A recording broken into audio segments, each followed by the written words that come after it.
আমার নাম তাবাচ্ছুম। আমার বাবা একটি স্কুল প্রধান শিক্ষক। আমি ধরতে গেলে অনেক ভালো ছাত্রী। আমার শুরু থেকেই এসব প্রেম ভালোবাসা ভালো লাগতো না। অনেক প্রপোজাল পেয়েছি কিন্তু কখনো রাজি হয়নি। সত্যি বলতে গেলে আমার এমন ছেলে ভালো লাগতো না যারা মেয়েদের পিছনে ঘুরে। আমার বাবা বাসায় কোচিং করাতেন। একদিনের ঘটনা, আমার পরীক্ষা চলছিল কিন্তু আমি অনেক ডিপ্রেশনের মধ্যে ছিলাম পারিবারিক সমস্যার জন্য। আমি বই আনতে অন্য রুমে যাই, তখন আব্বু ওই রুমেই কোচিং করাচ্ছিলেন। আমি ওই রুমে ঢুকেই একটা ছেলেকে দেখতে পাই। সে ছিল আমার আব্বুর ছাত্র, নাম হলো নাহিদ।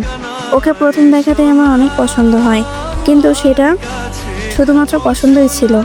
যাই হোক, একদিন আমাকে মাদ্রাসা কর্তৃপক্ষ থেকে মাহফিলের জন্য কুপন দেওয়া হয়। আমি আব্বুকে বলেছিলাম, বাবা আমি কিভাবে কুপন কালেকশন করব, আমার তো সময় নেই। আব্বু বলল, সমস্যা নেই আম্মু, আমি আমার ছাত্রদের বলবো নে। আমি বললাম, আচ্ছা ঠিক আছে। আব্বু সবাইকেই বলে কিন্তু কেউ রাজি হয়নি। কিন্তু অবশেষে নাহিদকে বলতেই সে রাজি হয়ে যায় এবং একদিনেই সব কুপন কালেকশন করে আনে। এটা দেখে আমি খুব খুশি হলাম। যাই হোক, এরপর থেকে প্রতিদিন যখন কোচিংয়ে আসতো, আমি দরজার আড়ালে লুকিয়ে লুকিয়ে তাকে দেখতাম। জানি না কেন করতাম, সেও বুঝতো যে আমি তাকে দেখছি। একদিন আমি আবার আমার ফ্রেন্ড সামিয়াকে বলি যে, সামিয়া আমি একটা ছেলেকে পছন্দ করি।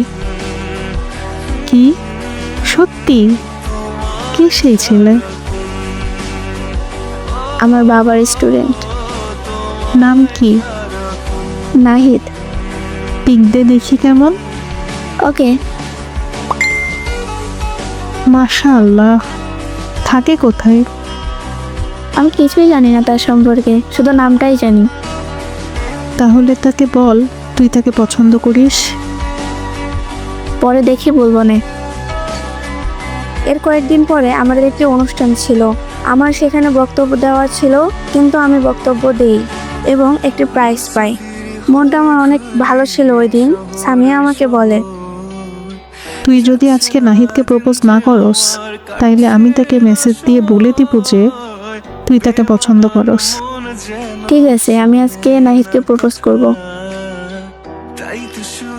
পরে নাহিদ ওই দিনই কোচিংয়ে আসে। চলে যাওয়ার সময় আমি নিচে তার জন্য অপেক্ষা করছিলাম। ও আসে, আমি ওকে ডাক দিই।